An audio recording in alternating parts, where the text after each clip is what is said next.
వేడి నీటి ఊటలు ఇక్కడే ఉన్నాయి, ఆయన పాదాలు ఉన్నాయి, పక్కనే పర్ణశాల ఉంది. అంటే అతను ఇక్కడ నడిచిన ప్లేస్ ఇది, రాముల వారు నడిచి రాముల వారు స్వయంగా నడిచినటువంటి ప్రదేశం ఇది. అందుకని ఇక్కడ వీళ్ళ గిరిజనుల ఆరాధ్య దైవం కూడా రాముడే.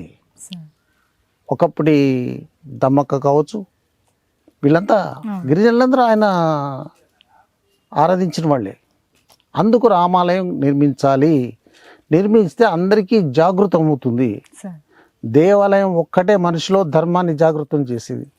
అందుకే రామాలయం ఇక్కడ నిర్మించాలి, ఆయన నడిచిన ప్లేస్లో రామాలయం ఉండాలి అనే సంకల్పం చేసుకున్నాం. అది రామాలయం నిర్మించడానికి వెనుక రాముడు నడిచినటువంటి భూమి పుణ్యక్షేత్రం.